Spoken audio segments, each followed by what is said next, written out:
Okay. Good morning, everyone. So today, as you can see, that there's a list of updates we would like to provide you. So apart from the company results, we'll also touch on the upcoming company IPOs, Sasseur REIT, as well as Ayondo. We'll be also providing an update on our Phillip 20, as well as our ETF model portfolio. And last but not least, we'll be giving an update on our Singapore strategy for the month of March. So first one up, dairy farm. So for dairy farm, I'll just briefly go through what happened in the year of 2017. So as you can see that the four business formats, most of it are actually contributing positively, but it was held back by the supermarkets and hypermarkets, mainly coming from the weak performance from the Southeast Asia markets. So what happened in the Southeast Asia market for supermarkets and hypermarkets was that they see a lot of intensifying competition, not only coming from the pricing wise, but also from different store formats. So you see e-commerce coming in, mainly Amazon in Singapore, as well as smaller format stores popping up in Indonesia side. So with that, we see that it actually contracted 3% last year. And as for convenience stores, we are seeing that this positive about 4% up is because of consumers' preference of going into a smaller store format stores. And for health and beauty, we are seeing the results from their store rationalization conducted back in 2016. As well as they have been actively changing their business sales mix towards more of the beauty segment. As for home furnishings, mainly from the IKEA side, so we have seen the new 4th store opening in Hong Kong back in October last year. So this has helped to drive up home furnishings. And for their existing stores in Taiwan and Indonesia, they are registering higher sales as well. So with that, it actually gave quite a flattish top line for dairy farm. And if you move down to the core EBITDA line, it actually contracted about 12%. This is mainly coming from higher operating expenses from the supermarkets and hypermarkets segment. And the new IKEA store actually registered a 9 million startup cost as well.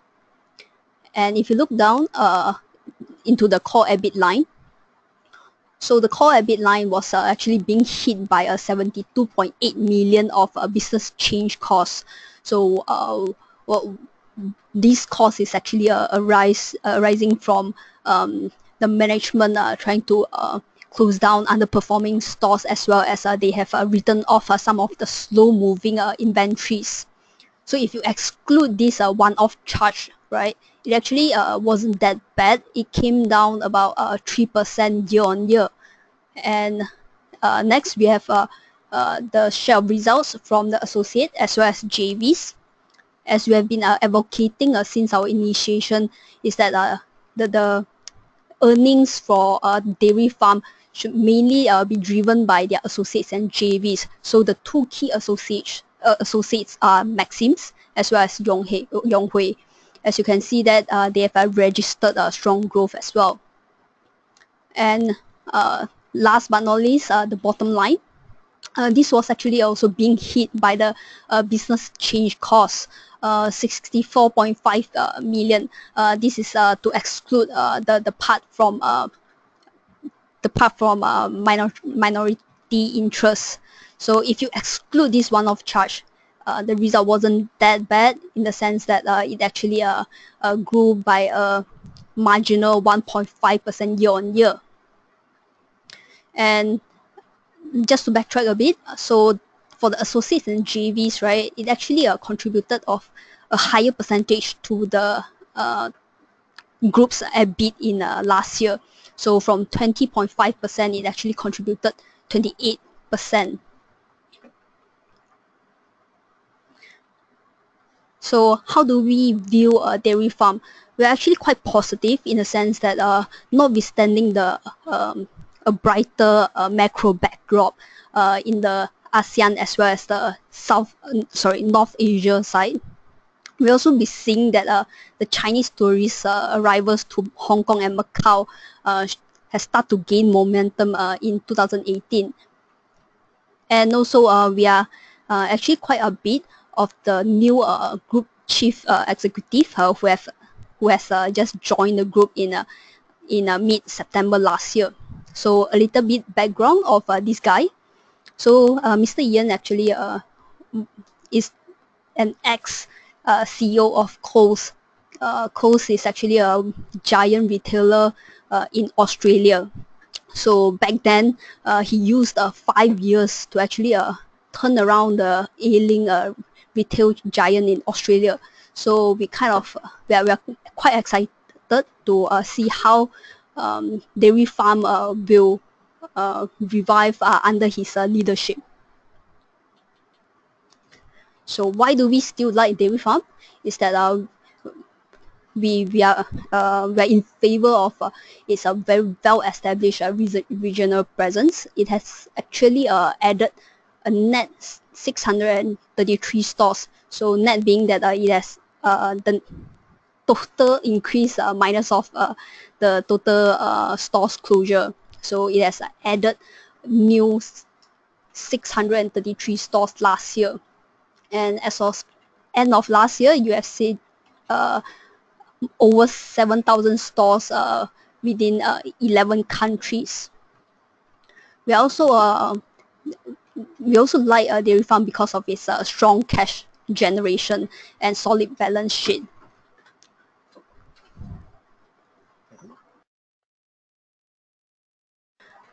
And just to provide you some updates or some of the catalysts that we think that in near term it should be able to increase its profitability.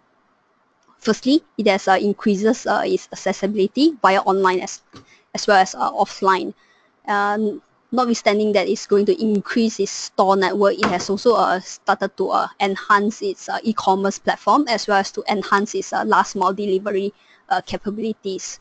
It's also trying to move towards more smaller store format. As mentioned just now, that we have been seeing that consumer preference towards smaller stores. So for smaller stores, typically they also have a shorter break-even period as well as a higher profitability per retail area. And we should be seeing some improvement coming from a better sales mix, mainly their push towards more fresh, more private label, towards more upscale brands. Upscale brands meaning the higher end hypermarkets as well as supermarkets, and retail ready to eat food. We'll be also seeing some efficiency gains coming from their new distribution centers.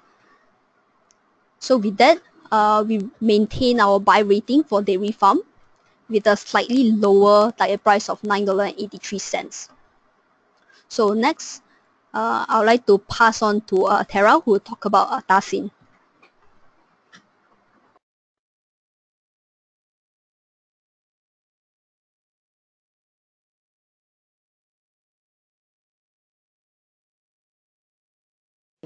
Thanks, Linton.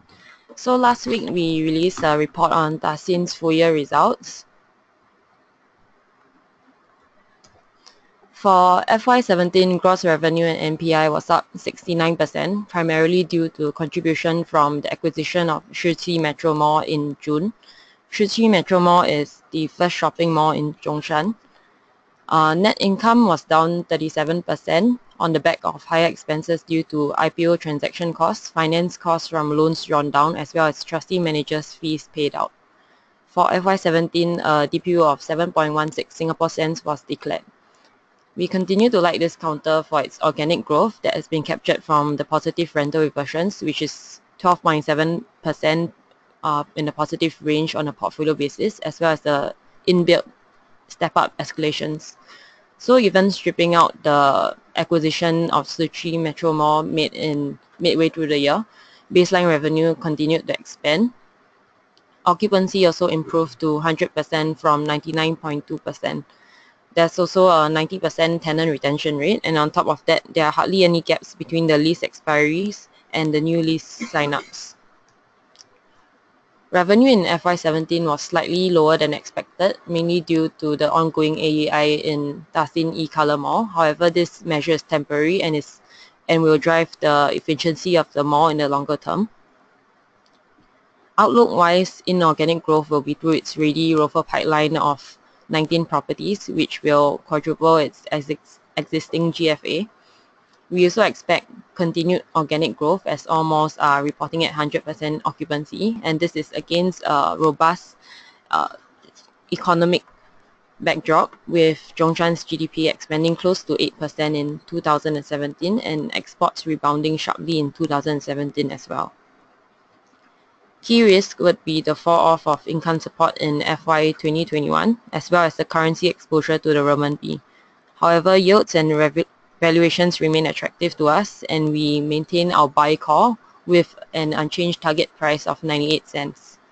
As of this morning's opening price of 90 cents, this is actually a 6% increase from the price at the point of our initiation back in January.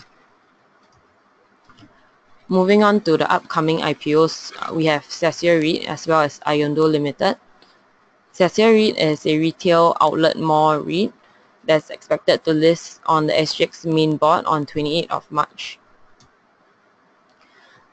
They are expected to raise 396 million, offering 495 million offer shares at 80 cents per offer share. This translates to a market cap of about 944 million. Their current portfolio assets consist of 4 outlet malls in the Tier 2 Chinese cities of Chongqing, Bishan, Hefei, and Kunming. So some of the brands they carry luxury brands such as Gucci and Ferragamo, as well as mid-market brands such as Nike and Calvin Klein. Cornerstone investors include JD.com, Charles & Keith, YCH Group, and L Capital Asia.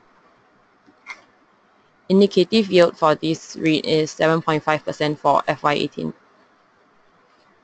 This REIT offers exposure to the fast-growing retail outlet mall in China, and they also have a first-mover advantage in the Tier 2 Chinese cities that their initial portfolio properties are located in.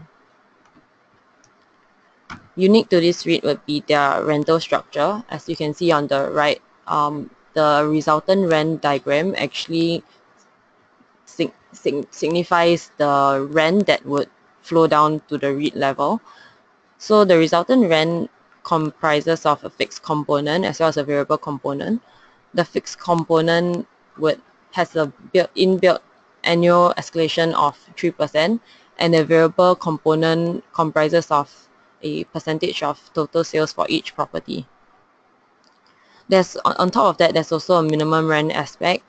So what this means is that if the resultant rent falls below the minimum rent, the REIT would get the minimum rent, and vice versa, in the sense that if the resultant rent is above the minimum rent, they would get the resultant rent. So basically, they would get the higher of the resultant rent or minimum rent, thus providing them downside protection. So I'll pass it on to Alvin to talk about Ayondo.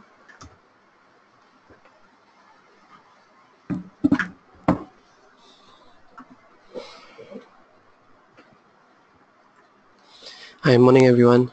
So Ayondo is a global Europe-based fintech with a bulk of revenue generated in Europe. The group serves B2B and B2C with 3 pillars of revenue deriving from social trading, trading, and casual trading. So the offer price range is 25 cents to 29 cents. Expected listing is 26 March 2018. Estimated market cap will be 133 million to 149 million. Revenue last year was 26 million, mainly from social trading, and casual trading. Social trading will be their flagship product, where social trading is a new form of trading that allows traders to follow the trading strategies of other traders and copy their trades. The traders provide trading signals are called top traders, and the other traders following the top traders are called followers. There are around 1,500 top traders now, and roughly 80 of them have followership of 200. So you can see in the slide, number one, find top traders. This is where you select top traders that you want. Number two, you can build in the portfolio. You can select multiple traders to build a portfolio. And number three, you can copy it to your account. You can start it with as low as $2,000. So for trading, it's like self-directed. It's like any normal trading, like poems. Casual trading will be a very simplified version on the smartphone for less sophisticated investors. So it's regulated by and licensed by UK FCA and Germany BaFin. So being a platform business, we all know that platform business is scalable, as we do not need to spend as much capex to expand the business. The platform can also run on its own, as we have acquired enough clients on the system. So their key goal here is to acquire and retain active clients to churn volume for revenue. Because of this business model, social trading concept, they are able to charge higher spread to clients because the top traders are also trading with higher spreads. The followers will not care because they will get the same returns as the top traders. Ayondo is also enjoying 50% growth in number of active clients. We should continue to observe such growth as they continue to expand on marketing to acquire new clients. The negatives, as with any leverage product offering, there is the potential for a customer to lose more than what they have deposited into the account. They have certain procedures in place to prevent this from happening, such as auto liquidations, 20% of the account balance. However, it may not work if large number of accounts were to default at the same time. The change in regulatory environment will also affect them. So Ayondo is in its very early stages and will definitely need additional funds to expand the business. Client acquisition, I think, is still the priority for them, as they need more volume of trades for their top and bottom line to improve. I foresee them to spend a lot more on IT and marketing. So one of the other negatives is also they are loss-making for 4 years. So the bulk of the revenue comes from spread trading. They earn also from financing income. The position held by clients overnight may be subjected to financing charges, which can be positive or negative depending on the direction of their holding and the applicable financing rate calculated on a daily basis. So you can see in the chart the revenue. You can see that financial year 17 revenue is sluggish compared to financial year 16. This is due to lower transaction per client on the platform. This may be because of the low volatility in the stock market we saw last year. And next I'll pass on to Jeremy, who will talk about the Phillip 20.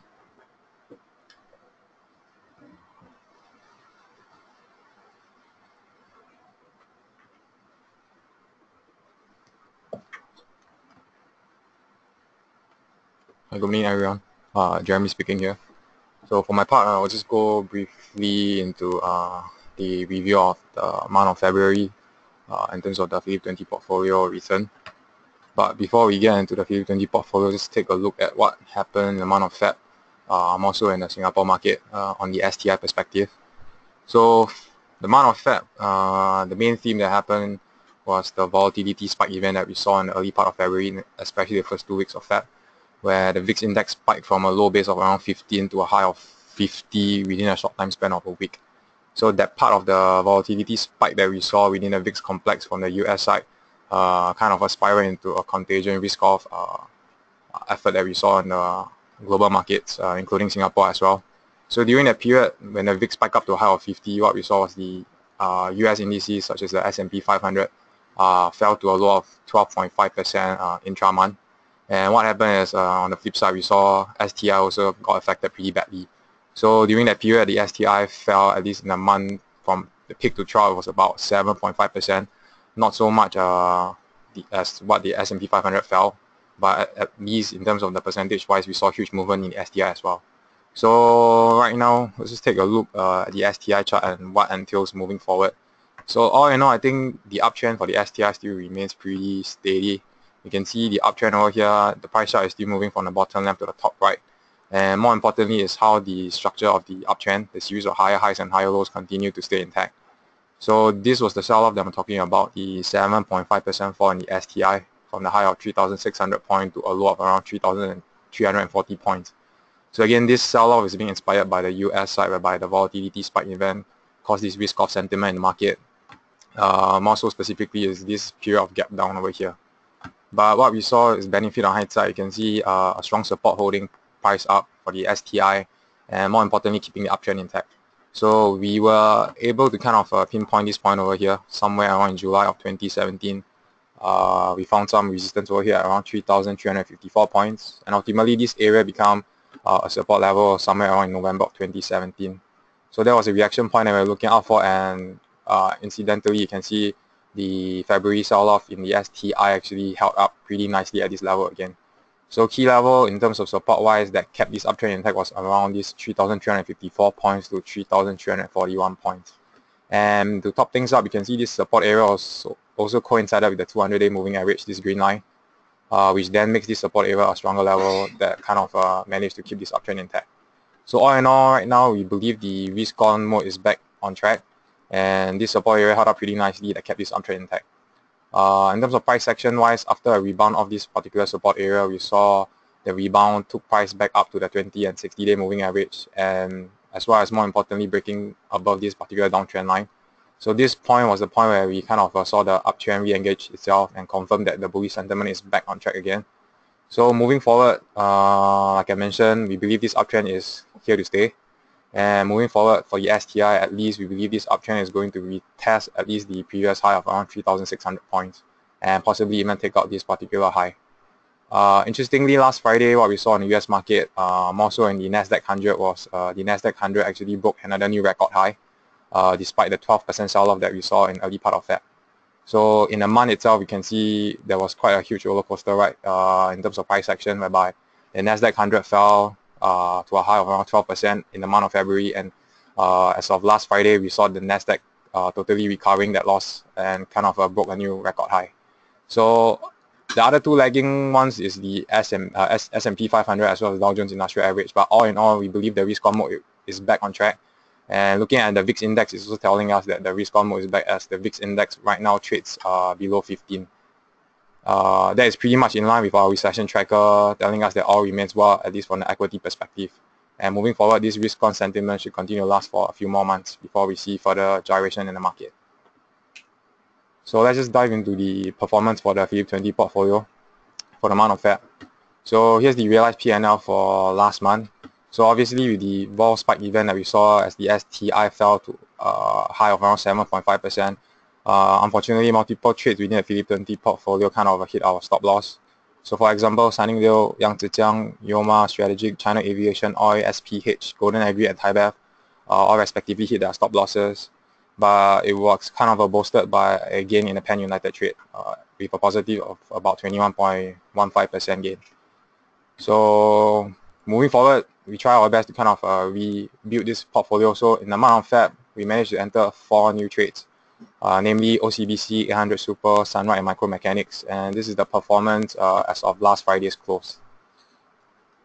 And here's a snapshot of the monthly performance since inception. So last month again, STI was down briefly, only negative 0.5%, as it recovered the losses somewhere around the second half of February. Whereas the Phillip 20 portfolio was down negative 1.8%. And then in terms of total return wise, since inception, the Phillip 20 portfolio right now stands at about positive 5% as compared to the STI of 10.75%. Here's the list of the watch list that we are monitoring. The Phillip 20 portfolio right now has about, I think, 16 stocks in them. So we are looking for further potential trades to be added into the Phillip 20 portfolio to match up to the 20 trades limit in the portfolio. And here are some of the uptrending kind of counters that we are currently monitoring to possibly add new trades. And last but not least, here's the snapshot of the current portfolio as of last month. So just a quick reminder again for those that haven't been following the Phillip 20 portfolio, it's basically just a portfolio that's been constructed based on our proprietary technical analysis model. So nothing fundamental about this portfolio, but it's mainly on the TA side of things. And right here, we are trying to find the best technical picks of portfolio that is based off of 20 stocks. And it's all equally weighted with a 5% weightage in each and single stock. Yeah, so with that, I'll pass the rest of the time to Saiting to talk about the ETF model portfolio.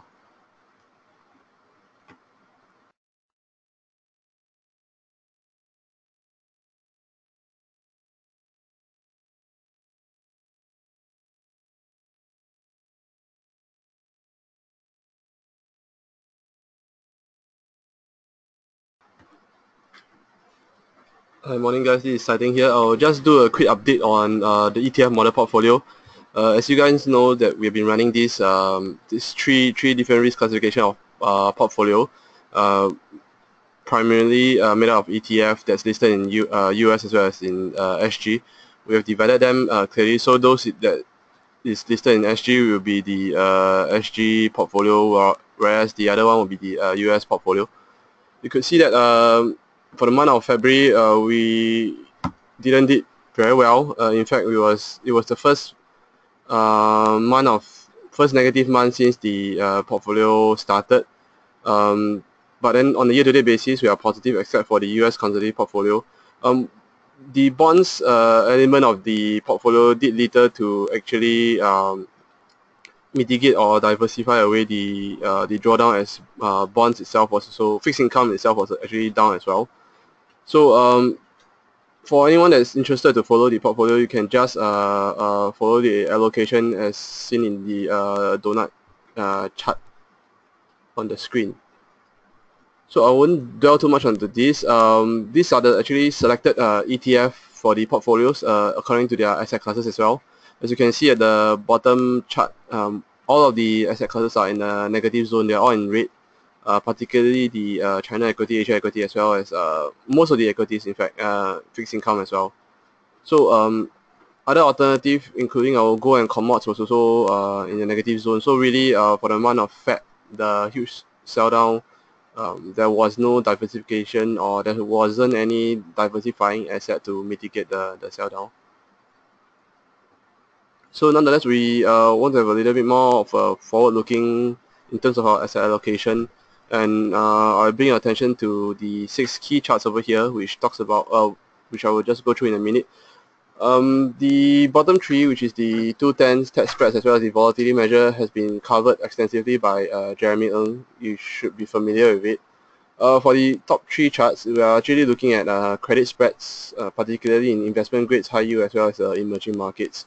So what we do see is that spreads has been narrowing for a while now, since 2016, the peak of 2016, and it has actually seems to be finding a flooring, and seems to be plateauing, and it might pick up. But what is this sensing to us is that investors are a little bit more risk adverse now. They are a little bit more price sensitive, and they are looking to be compensated for additional credit risk that they want to take on. But nonetheless, like what Jeremy had mentioned, that sentiment on the markets are still positive at the moment. Economic data has also been supportive. So therefore, there will not be any change in the current SAA as you've seen here, unless we do see more weaknesses within the market. At the point of time, we would start to de-risk by lowering our exposure to equity. So of this point in time, all remains the same as what you've seen here in the donut chart.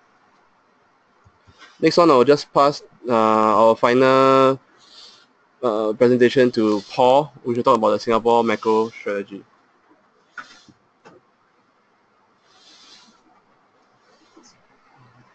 Oh, okay. Thanks, Saiting. Just an update on our views on Singapore. Just to give you some flavor of what's happening on the macro and sector front.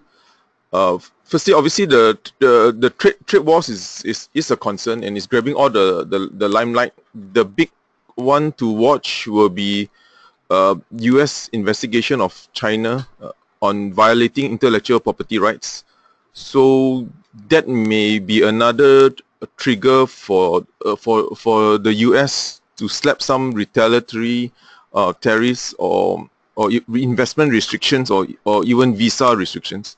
But the only positive so far has been the Republicans are pushing back. As you know, there's a midterm elections and they do not want to have any slowdown in economic momentum. and so far the higher tariffs have only been only on 2% of total import so far. So the economic impact is there's hardly any. In terms of the latest US data, we are in the near term at least we are back to this a Goldilocks scenario.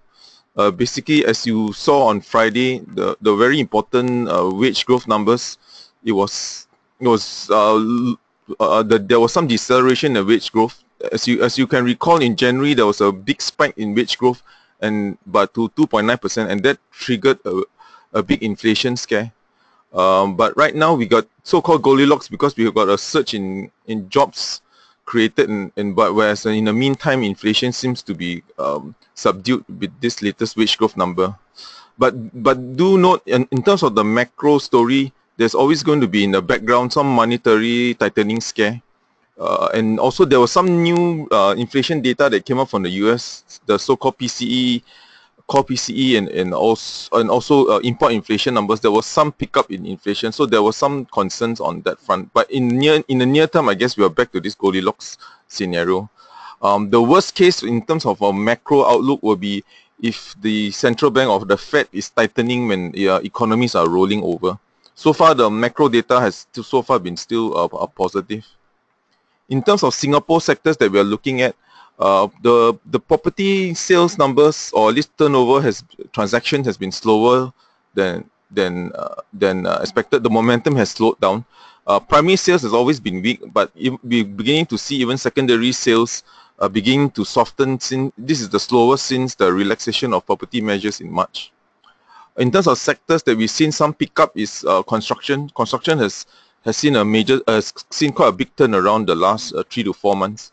Healthcare also starting to recover, albeit slowly, in the last 1-2 months.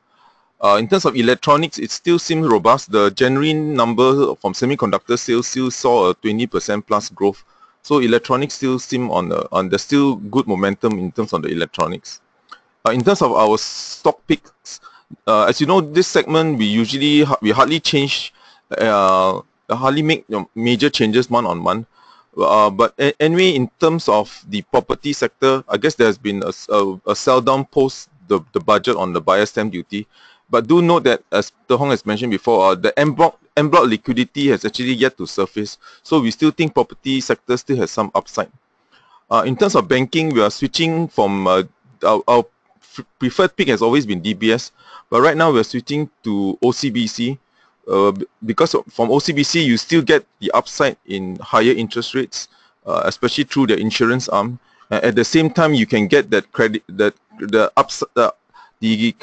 credit cycle, the rising credit cycle in both Singapore and more important, and also in Hong Kong. That's why even with OCBC you can get the positive on higher rates and the credit cycle. In terms of another pick for us will be actually SGX for the pickup in liquidity.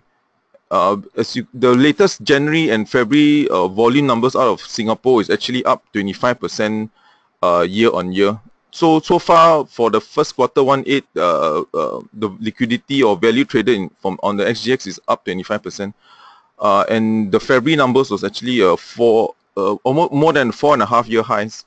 And also, as you know, the rebound in volatility, we actually will be beneficial for SGX for their derivatives position. And SGX is paying about a 4% yield. Okay, in terms of consumer, that obviously has been a laggard. And for transport, we are also positive on ComfortDelGro as the non-taxi businesses pick up.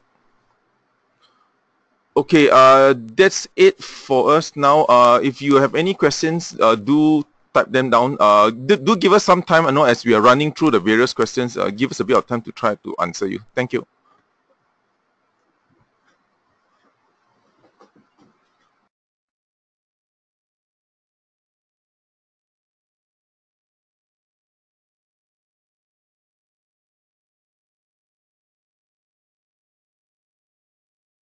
The first question we have is, thank you for your question. What is PhillipCapital's prediction of STI target by end 2018, and what are your key supporting reasons?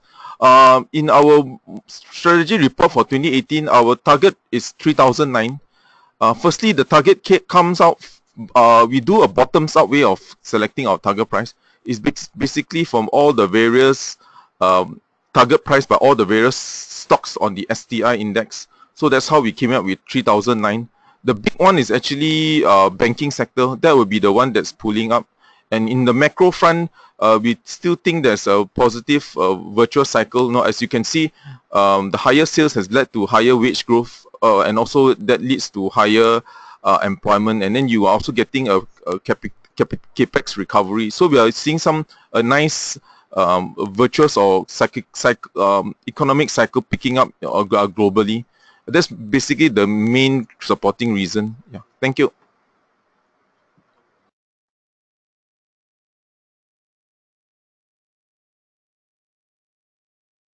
Okay, I will just answer this before we go on to the other questions. What is the impact of Xi Jinping continuing as president indefinitely? As an investor, I'm speaking just as an investor on a near term. It's obviously going to be positive because you want Xi Jinping, you want the government to continue to push on the SOE reform, and also you want them to push on the One Belt One Road. That will be beneficial to most investors, especially if he stays around longer. Thank you.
Hi, this is Richard speaking. There's a question on Comfort Delgro. What's the target price? Target price for Comfort Delgro is $2.50.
Sorry, there's a question on what's the regional competitors for dairy farm.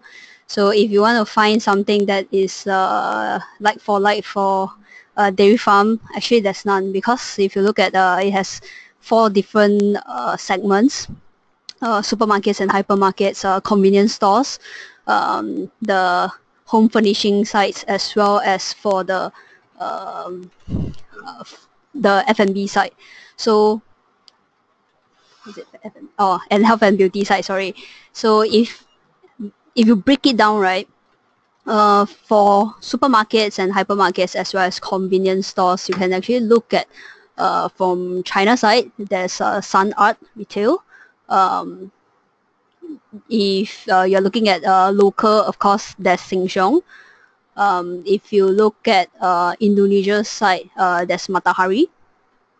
There's also Metro as well. So these are the few names, well-known brand names. And if you look at health and beauty side, you can refer to Sasa in Hong Kong. And for home furnishing, there's Siam Global from Thailand side.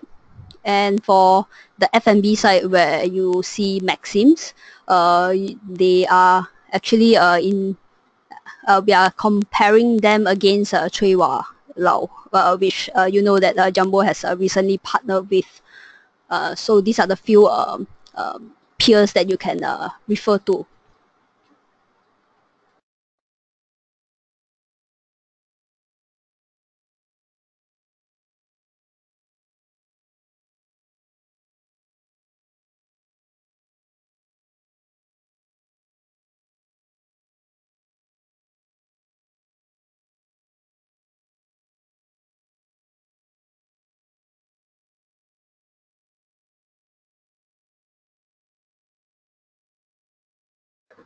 Hi, there's a question about Sasseur REIT. So let me just go back to the slide on the rental structure. So the resultant rent is actually the fixed component and variable component. So the minimum rent is actually outside of this resultant rent. Basically, between the resultant rent and minimum rent, they'll get the higher off. So that provides the downside protection. On your question of where the money comes from, this is actually an arrangement through the entrusted manager agreement. So basically, the entrusted manager they hand over the operations to this entrusted manager. So they would provide the top up if there's any disparity between the resultant rent and minimum rent. Any view on whether to subscribe for this IPO?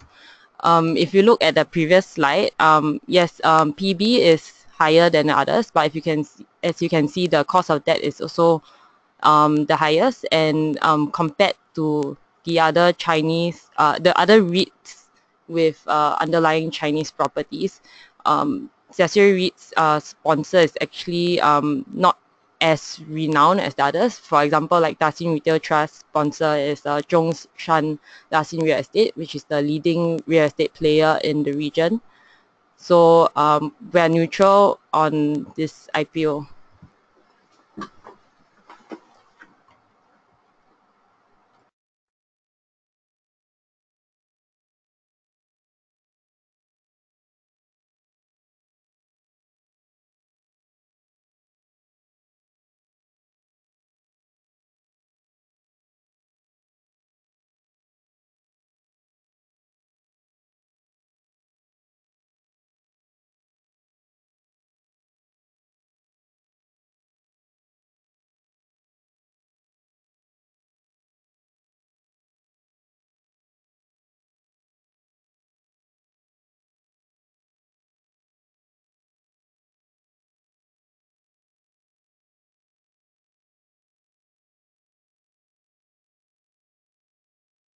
Hi, there's a question asking what is our target price on OCBC. The price that we have on OCBC is 13.94. And then moving on to the next question that we have, someone's asking our exit price on Pan United. So just to clarify, for the Pan United price, over here, the total price includes the Sigma Port shares at a theoretical price of 146. This is based off the pre-IPO reserve share price that is being issued to the employees, and hence giving us to this number of 66 cents based off together with the Pan United share price. And then there's another question asking when can we find a list of our trading stocks watch list. So I'll just refer you guys to stocksbnb.com. So over here, stocksbnb.com, then there's a tab called Technical Pulse. So basically here is where I will actually include some kind of a daily commentary on any trading ideas. So over here you can see a list of Technical Pulse trade ideas that we have. And once you click onto it, you can see the description and our rationale behind why we have the trades. But for more information, you can also head on to the Poems research tab, where we have the fuller report that includes the list of stocks in there. And as well as some other reports that we have over here that includes the fundamental aspect of things, as well as macro data points that we watch out for, and videos as well.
Hi, there's a question on our view on the high PB of dairy farm at 6.48. So, sorry. Sorry, I don't have the details here, but yes, you're right that the PB for dairy farm is actually at about 6.4. This is also because of the very high ROE that they have generated for 2017, which is at about 24%. So this actually will translate to a higher PB.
Yeah. Oh, sorry. Then Jen was... Hi. Another question on XGX target price. So, for all the target price, right? If you have subscribed to our morning notes, you can actually find it at the third last page of our morning note. So for XGX, our target price is actually at $8.89.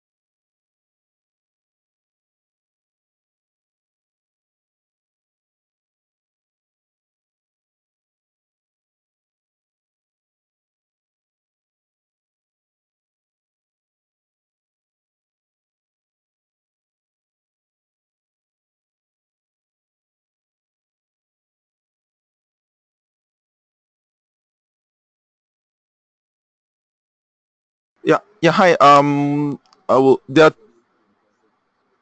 a question on, has DBS reached its target price? Why DBS is not as good as OCBC? Okay. Thanks for the question. It's not that it's touched its price. It's more the upside compared to the price. We just think that compared to the target prices, OCBC has a higher has higher upside compared to on its current price to the to the target price compared to DBS, which already run up quite a bit. And you are not missing out on some of the key drivers that's pushing DBS, which is for OCBC. They will also be enjoying the higher interest rate environment and the credit cycle being and the upswing in credit cycle, with basically loans growth in Singapore and in Hong Kong. Yeah, thanks.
There's a question asking if our Yang Zijiang entry here showing the right price. We just checked the charts. The entry price as well as the exit price are all correct, and resulting in the respective loss of 8.7% in the month of Jan to February.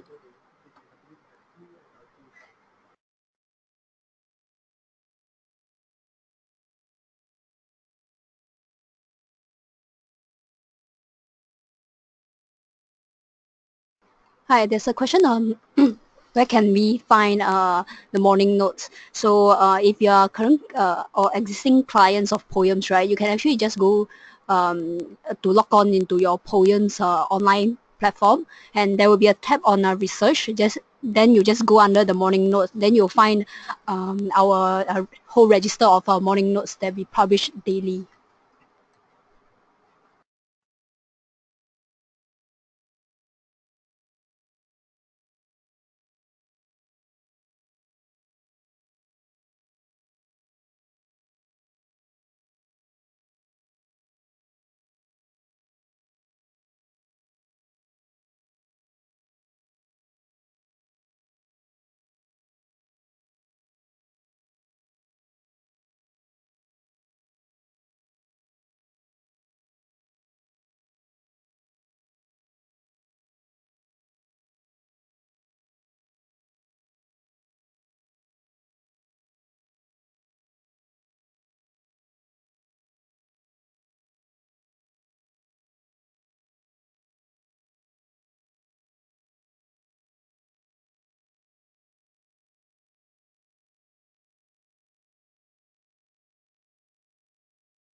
Okay, if there's no more questions, thank you for your time for attending this week's webinar. We'll see you again next week. Thanks.